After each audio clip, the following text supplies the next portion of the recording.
Salut à tous! Contente de vous retrouver après ces quelques semaines de silence. Je reviens aujourd'hui pour vous parler d'un livre de Dorothy Allison qui s'appelle Pau.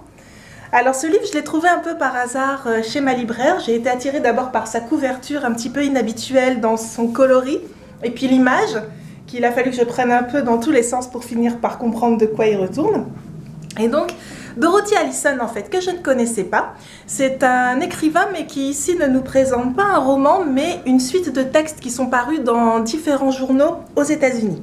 Alors, Dorothy Allison, c'est une fille qui vient, qui nous raconte un petit peu sa provenance familiale et sociale. Et alors, ça commence avec toutes les difficultés de la Terre pour elle, puisqu'elle naît dans une famille de blancs américains très très pauvres. Vous savez, ces gens qu'on appelle les white trash aux États-Unis, donc en gros, c'est l'ordure blanche, quoi. C'est comme ça que les dénomment ceux qui sont au-dessus d'eux dans la société.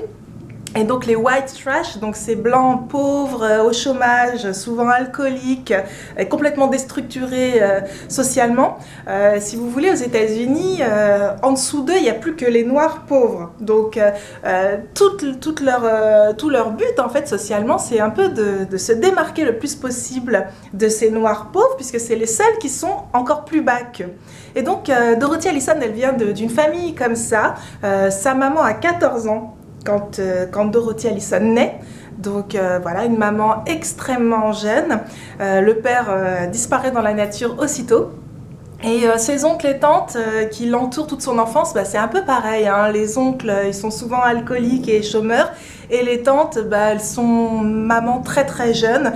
Et donc elles quittent l'école, en gros, à 13-14 ans, elles sont déjà à devoir s'occuper de bébés et à être complètement déconnectées de la vie sociale normale, entre guillemets, aux États-Unis. Et donc c'est marginaux, hein, vraiment, de la société dans laquelle elle naît. Ensuite, elle grandit un petit peu, et puis à l'adolescence, sa maman, qui est encore dans la vingtaine, hein, se met avec quelqu'un qui devient son beau-père. Beau-père évidemment alcoolique, violent, et qui en plus abuse d'elle à l'adolescence. Donc ça rajoute une couche. Et puis en plus, elle découvre quelques années plus tard, donc en pleine adolescence, qu'elle est lesbienne, qu'elle est attirée par les filles. Donc elle se rajoute, si vous voulez, une marque de plus sur le front, socialement, puisqu'elle va devoir porter ça. Alors évidemment, à l'adolescence, c'est des couches de honte en fait qui se superposent. Honte de la famille dont elle vient, honte de ce que lui a fait subir son beau-père, et puis honte de cette sexualité finalement qui fait qu'elle préfère les filles. Alors comment s'en tire un petit peu de tout ça quand on part comme ça dans la vie avec tous ces handicaps ou toutes ces difficultés?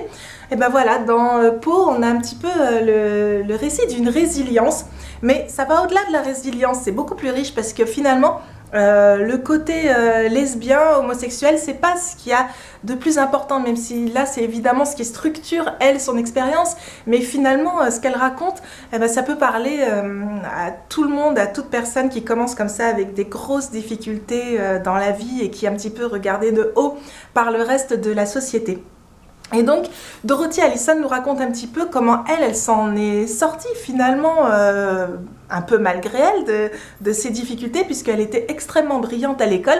Et finalement, elle va être tirée par le haut comme ça, grâce aux études, jusqu'à devenir elle-même professeure d'université, écrivain tout à fait respecté, et puis journaliste à ses heures perdues. Et puis là, elle nous invite, via cette collection de textes, à faire un petit peu, à partager un petit peu son expérience de vie, qui n'a pas toujours été facile, hein, évidemment. Elle raconte comment, notamment à l'âge adulte, chaque fois qu'elle essaie de s'installer tranquillement dans une banlieue, dans un meublé, ça fait penser à la chanson de Gainsbourg, tiens, chaque fois qu'on essaye de s'installer dans un meublé, là c'est son cas.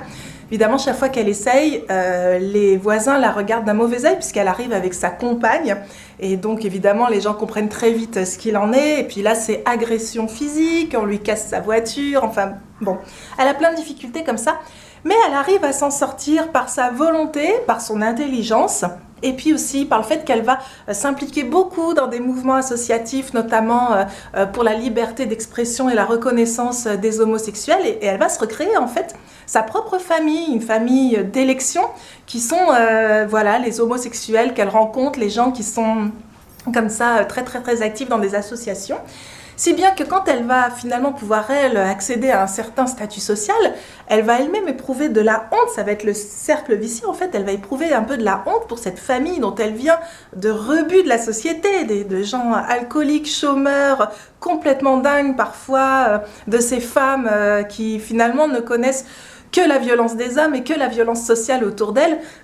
Donc elle va avoir une sorte de rejet, et puis finalement elle va revenir sur ça, essayer de comprendre elle-même comment elle a ces mécanismes des préjugés, et puis surmonter sa honte pour revenir vers sa famille finalement, dont elle avait un peu peur du regard, vu le choix de vie qu'elle a fait.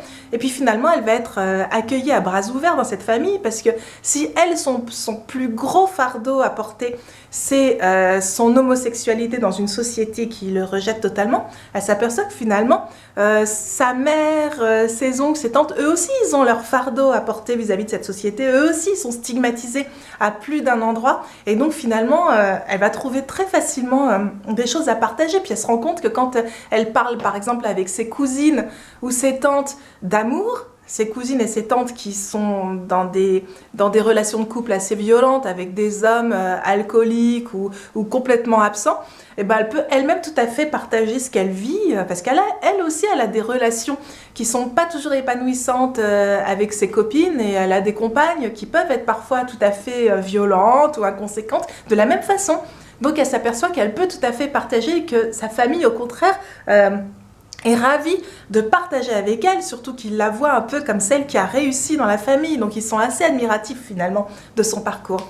Et alors ça m'a fait penser qu'il y a quelques années, il y a 3 ans je crois, il y a un auteur qui s'appelle Édouard Louis, qui a sorti un livre qui a eu beaucoup de succès en France, qui s'appelle Eddie Belle-Gueule, ou Pour en finir avec Eddie Belle-Gueule, si je me souviens bien. Ça a eu un succès incroyable, ce livre, et ça raconte à peu près la même chose. C'est la trajectoire d'un jeune homme qui vient du nord de la France, et d'une famille comme ça, qui a beaucoup de difficultés sociales, qui est très pauvre, et comment lui, il va s'en sortir en faisant des études brillantes, tout en étant homosexuel.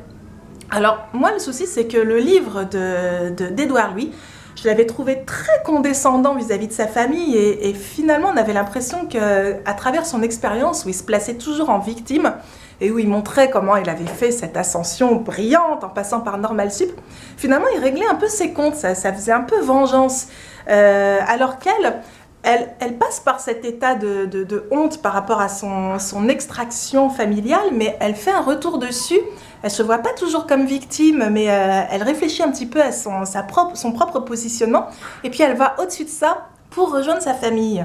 Donc j'avais l'impression un petit peu qu'elle faisait une étape de plus, un pas de plus, face à Édouard Louis, qui reste encore un peu coincé dans ce reniement en fait familial. Je crois qu'il a sorti récemment un autre bouquin qui est un peu dans le même genre. Donc, bref, moi il m'avait un petit peu agacée, alors que elle, qui a un petit peu une trajectoire parallèle, j'ai trouvé beaucoup plus riche humainement et plus complexe finalement dans ce qu'elle décrit.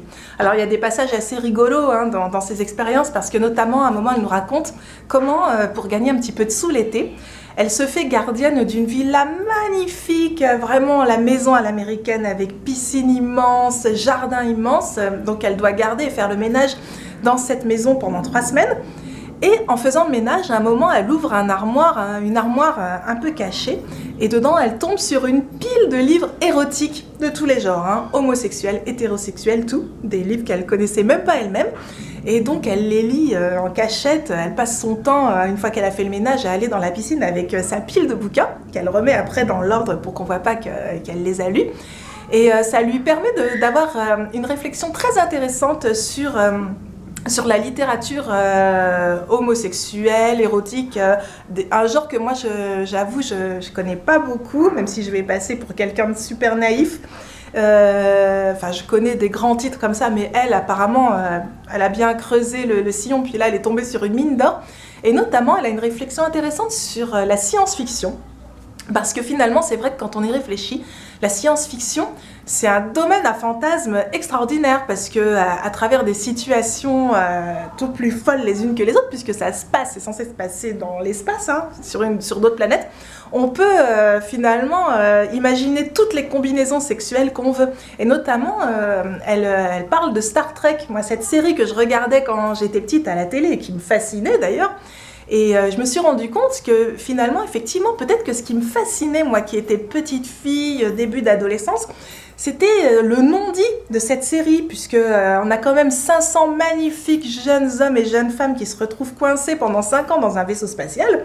Effectivement, on peut imaginer tout et n'importe quoi, toutes les combinaisons possibles et très érotiques à travers ça. Et apparemment, ça a donné effectivement lieu à un sous-genre littéraire qui reprend comme ça ces grands héros de science-fiction très connus et qui imagine tous les plans possibles, hein, les plans à 3, à 4, les couples homosexuels, hétérosexuels.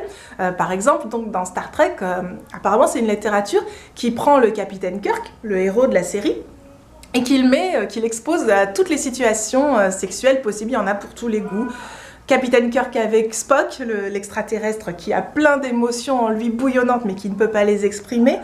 Capitaine Kirk avec d'autres membres du vaisseau, Spock avec d'autres, enfin bref, il y a comme ça un terrain très fertile pour ce sous-genre littéraire.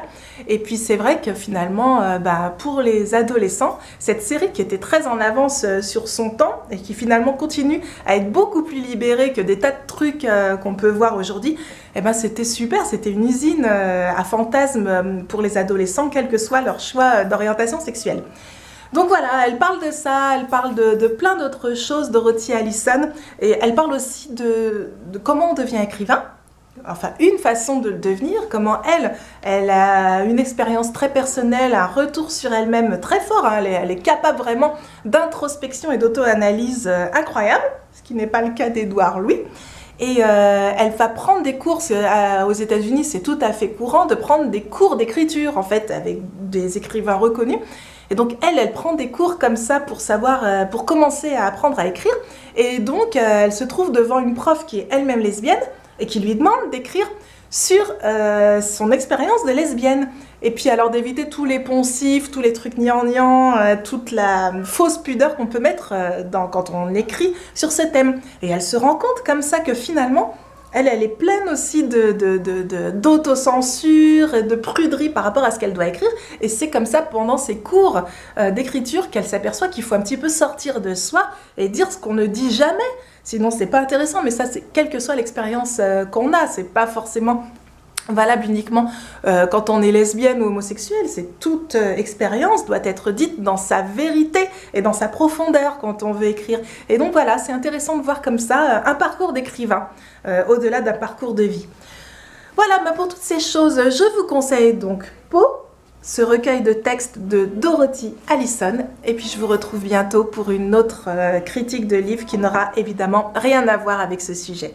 À bientôt, ciao.